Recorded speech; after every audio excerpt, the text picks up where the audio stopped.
Good morning everyone. आज की class में पढ़ेंगे हम लोग अमलगमेशन और उसमें टॉपिक से हमारा परचेज कंसिडरेशन कैसे निकाले जाते हैं। तो परचेज कंसिडरेशन निकालने के लिए अपने पास दो मेथड है, एक नेट एसेट मेथड और एक नेट पेमेंट मेथड। आज की क्लास में हम लोग दोनों ही मेथड को देखेंगे। सबसे पहले स्टार्ट करेंगे हम परचेज कंसिडरेशन में नेट एसेट मेथड से। Question number 1, following are the balance sheet of X limited and Y limited. आपके पास दो कंपनी की बैलेंस शीट दी हुई है और उसके नीचे कुछ adjustment. These company amalgamate and form a new company Z limited. X limited और वाई लिमिटेड दो कंपनी थी, दोनों कंपनी आपस में अमलगमेट होगी, आपस में मिल गई और एक नया कंपनी बनाई Z limited. For the purpose of amalgamation land and building of both the companies is valued at 3,50,000 and 2,80,000 respectively, whereas 10% of the debtor are bad debt. Calculate purchase consideration of both the companies. देखिए इसको कैसे निकालेंगे। पहले सभी asset को देखिए, question में क्या बोला है, एक्स लिमिटेड था, वाई लिमिटेड था, दोनों आपस में मिल गया और एक नया कंपनी बनाया जेड लिमिटेड। तो इस जेड लिमिटेड में एक्स लिमिटेड का हिस्सा कितना है और वाई लिमिटेड का हिस्सा कितना है, तो उसको बोलते हैं परचेज कंसिडरेशन। या इसको ऐसा भी बोल सकते हो, अभी अज्यूम कर सकते हो कि जेड लिमिटेड कंपनी इनके सारे एसेट और लायबिलिटीज को ले रही है, वाई लिमिटेड के भी सारे एसेट और लायबिलिटीज को एक्वायर कर रही है, तो इनको कितना पेमेंट किया जाएगा, इसको बोलते हैं परचेज कंसिडरेशन। तो कैसे निकलेगा देखिए, सबसे पहले सारे एसेट्स को लिखेंगे। एसेट को लिखिए सबसे पहले land and building.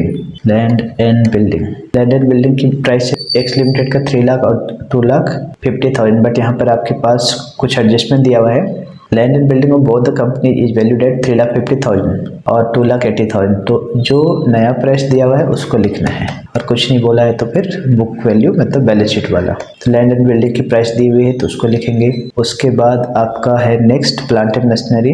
Plant and machinery है 1,70,000। उसके बाद है स्टॉक, इनके बारे में कोई एडजस्टमेंट नहीं है तो फिर वही अमाउंट रहेगा 80,000 एंड 70,000। डेटर्स, अच्छा डेटर्स के बारे में लिखा हुआ है, डेटर्स ऑफ क्या लिखा हुआ है, 10% ऑफ डेटर आर बैड।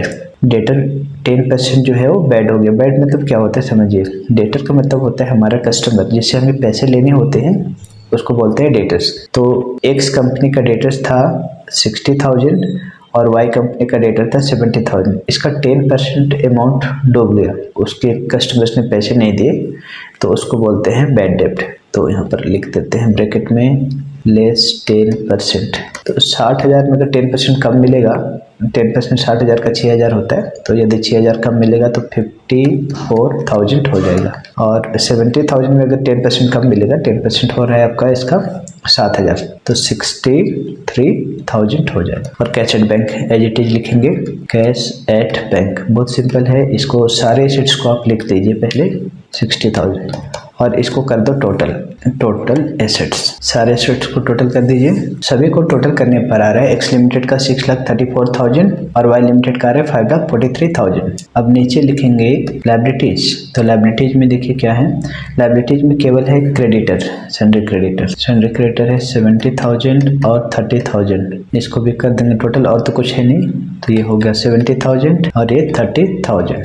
और भी लायबिलिटीज रहता तो टोटल करते, बट है नहीं, इसको लिख दो टोटल लायबिलिटीज। तो नेट एसेट मेथड में कुछ भी नहीं करना है, सारे एसेट को जोड़ना है, सारे लायबिलिटीज को जोड़ना है। इसको कर दो ए और इसे कर दीजिए बी, और ए में से बी घटा दो, मतलब एसेट में से लायबिलिटी माइनस कर दो, तो उसे बोलेंगे परचेज कंसिडरेशन। ए माइनस बी, 6,34,000 में 70,000 माइनस कीजिए और फिर 5,43,000 में से 30,000 माइनस करिए। तो माइनस करने पर आ रहा है 5,64,000 एक्स लिमिटेड का, और वाई लिमिटेड का आ रहा है 5,13,000। तो ये हो गया आपका purchase consideration under net asset method. Question number 1 done. Question number 2, calculation of purchase consideration देखिए कैसे निकलेगा। Question number 2, following is the balance sheet of X limited and Y limited. X limited और वाई लिमिटेड की balance sheet दी हुई है, नीचे कुछ एडजस्टमेंट है। Both the companies are amalgamate and Z company is form. दोनों कंपनी आपस में मिल गए और एक नया कंपनी बनाई Z limited. For the purpose of amalgamation land and building of both the company is valued at 1,70,000 and 1,00,000 रुपये respectively. 10% of the data of both the company is bad. Calculate purchase consideration of both the companies. बिल्कुल वैसे question है जैसा इसके पहले वाला question था, तो इसको एक बार फिर से बनाएं। सभी एसेट को पहले जोड़िए।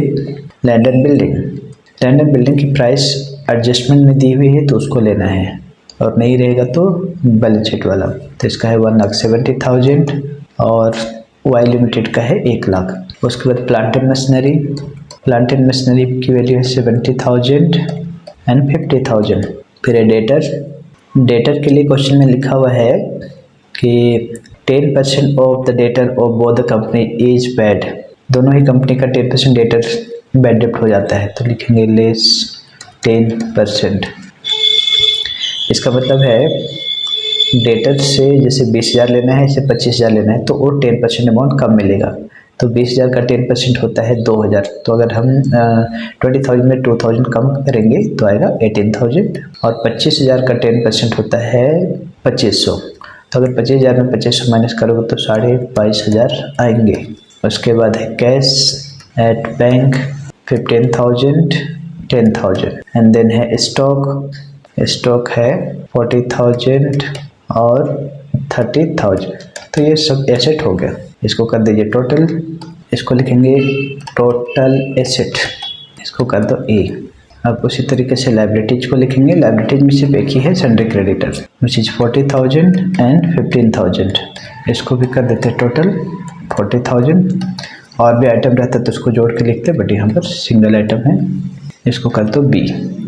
अब टोटल एसेट में से टोटल लायबिलिटी माइनस करेंगे तो हमारा परचेज कंसिडरेशन आ जाएगा। Therefore purchase consideration which is A minus B.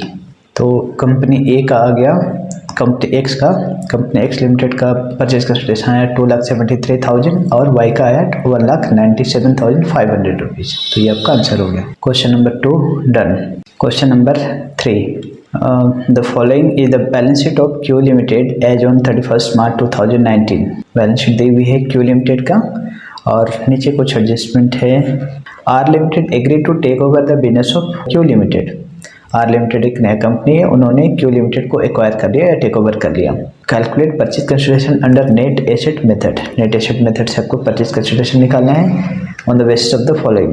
The market value of 80% of sundry asset is estimated to be 15% more than the book value and that of remaining at 10% less than the book value. The liabilities are taken over at book value.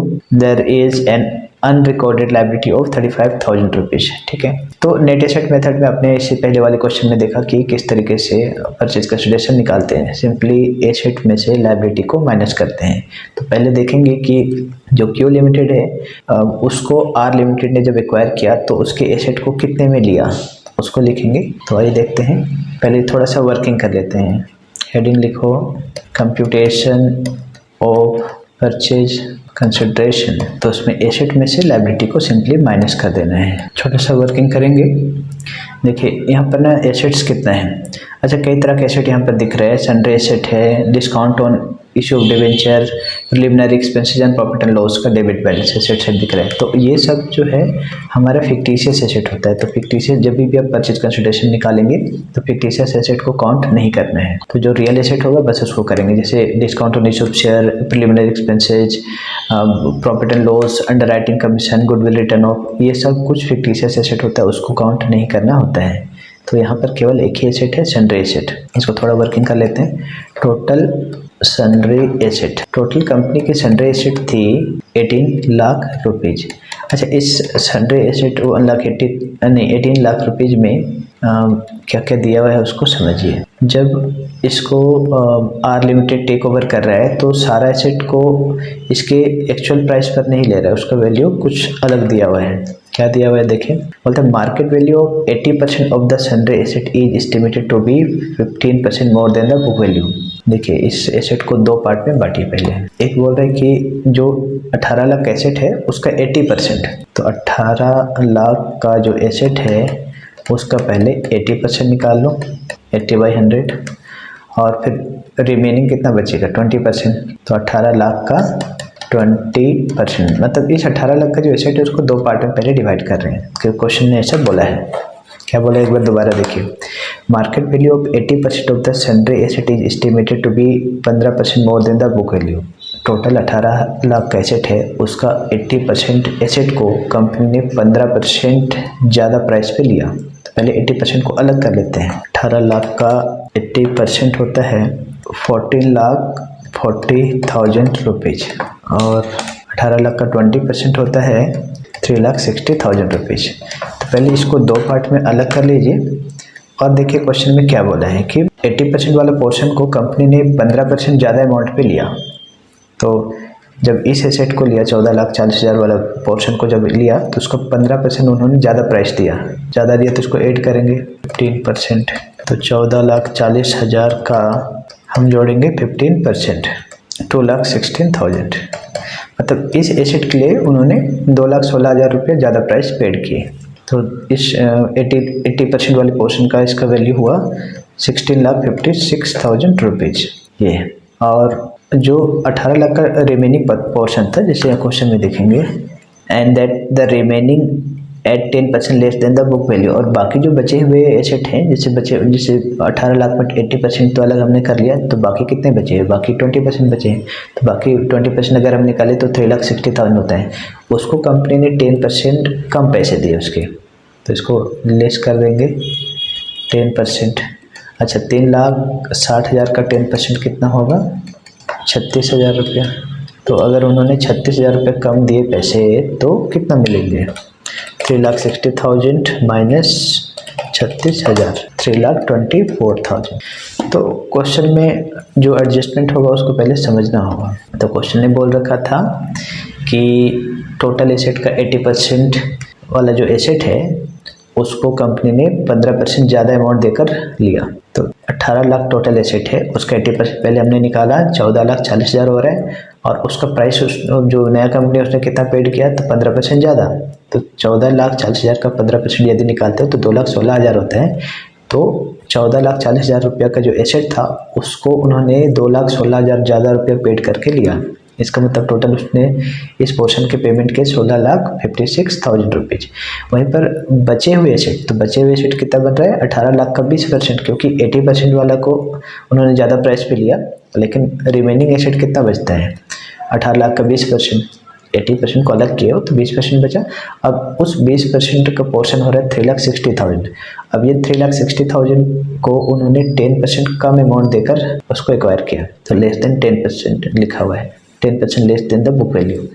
तो यदि आप 3,60,000 का 10% निकालते हैं तो 36,000 रुपये होते हैं। तो 3,60,000 वाली जो एसेट थी उसको कंपनी ने 36,000 रुपये कम प्राइस पर लिया, तो टोटल उसके लिए पेमेंट हुए होंगे 3,24,000 रुपीज़। अब टोटल मिलाकर आपको बताना है कि इस कंपनी ने इस पूरे 18 लाख के एसेट के बदले में कितना पेमेंट की। एक तो भाई उन्होंने 16,56,000 रुपये दिए 80% वाले पोर्शन के लिए, और जो रिमेनिंग पोर्शन था उसके लिए 3,24,000। तो क्या हो जाएगा, टोटल सन्ड्री एसेट की वैल्यू जो नया कंपनी ने उसके लिए पेमेंट कर रहा है वो हो जाएगा 16,56,000 और प्लस 3,24,000 रुपीज़। इसको जोड़ने पर आएगा 19,80,000 ये। तो यहाँ पर लिखोगे सन्ड्री एसेट। तो पहले आप वर्किंग कर लीजिए और देख लीजिए, जैसे जैसे क्वेश्चन बोलेगा वैसे करना है। कितना है यहाँ, 19,80,000 रुपया। और ध्यान देंगे जब भी आप परचेज कंसिडरेशन निकालेंगे तो ये जो फिक्टिशियस एसेट है ना, discount on issue of share, discount on issue of debenture, preliminary expenses, underwriting commission, goodwill return of, या फिर प्रॉफिट एंड लॉस का डेबिट बैलेंस, ये सब फिक्टिशियस एसेट होता है, उसको हमें कंसिडर नहीं करना है, उसको लेना ही नहीं है। तो बस एसेट में इतना ही था, 19,80,000 रुपये। अब लाइबिलिटी को देखेंगे तो लाइबिलिटी में अपने पास कितना है। लाइबिलिटी में देखिए, लाइबिलिटी के बारे में कुछ भी नहीं बोला है, नीचे लिखा है बस the liabilities are taken over at book value and there is an unrecorded liability of 35,000। जितना भी लाइबिलिटी है उसको उन्होंने बुक वैल्यू पर, बुक वैल्यू मतलब जितना लिखा हुआ प्राइस उसी प्राइस पे दिया गया। तो यहाँ पर देखिए रिजर्व लाइबिलिटी नहीं होता है, डिवेंचर, यहाँ पर लिखेंगे 10% डिवेंचर, इसकी प्राइस है 3 लाख रुपीज़। उसके बाद सन्ड्री क्रेडिटर 1 लाख, और bank overdraft 60,000, 60,000 rupees, and bills payable है 30,000। और इनके अलावा एक लिखा हुआ है अनरिकॉर्डेड लाइबिलिटी। एक और भी लाइबिलिटी है जो कि इसमें रिकॉर्ड किया हुआ नहीं बैलेंस शीट में, उसको अलग से लिखेंगे। रिकॉर्डेड लाइबिलिटी 35,000, इसको कर दीजिए टोटल करने पर एसेट आ रहा है 19,80,000 रुपीज़ और टोटल लाइबिलिटी आ रहा है 5,25,000। तो टोटल एसेट में से लाइबिलिटी माइनस करेंगे तो हमारा परचेज कंसिडरेशन आ जाएगा। 14,55,000 रुपये ए माइनस बी। तो ये हो गया आपका purchase consideration under net payment method. Simple question था, बस यहाँ पर थोड़ा सा एडजस्टमेंट था एसेट के बारे में, उसको देखना है कि पहले आपने क्या करना है, टोटल जो एसेट है उसको दो पार्ट में बांट लो, एक 80% अलग कर लो और एक रिमेनिंग बच रहा है, तो 80% अगर अलग किया तो बाकी बच गया 20%, उसको अलग कर लीजिए। 80% वाला पोर्शन को कंपनी ने 15% ज़्यादा अमाउंट पेड करके ख़रीदा है और वहीं पर जो रिमेनिंग 20% वाला पोर्शन था उसको कंपनी ने 10% कम उसके पेमेंट किए हैं। तो हमने उसको दोनों का अलग अलग किया और फिर दोनों एसेट्स का वैल्यू को जोड़ा तो टोटल एसेट का वैल्यू आया 19,80,000 रुपये। तो ये था question number 3। Question number 3 done. Question number 4, total asset of Jharkhand limited amounting to rupees 8 lakh including a preliminary expenses of 10,000, the company's sundry creditor amounting to rupees 1,50,000, reserve 50,000 and balance of capital amounting to rupees 6 lakh rupees. The total asset of Bihar Limited amounting to 4 lakh, sundry creditors 30,000, bills payable 20,000 और statement of profit and loss 50,000 and the balance as capital amounting to rupees 3 lakh. Jharkhand Limited and Bihar Limited was formed after there amalgamation, calculate purchase consideration of both the companies. देखिए दो company है, Jharkhand limited और एक Bihar limited, दोनों amalgamate हो गया, दोनों आपस में मिल गया और एक नया कंपनी बनाया। तो आपको दोनों ही कंपनी का परचेज कंसिडरेशन निकालना है। ऊपर हेडिंग लिखेंगे कंप्यूटेशन ऑफ परचेज कंसिडरेशन, एक है झारखंड लिमिटेड और एक बिहार लिमिटेड।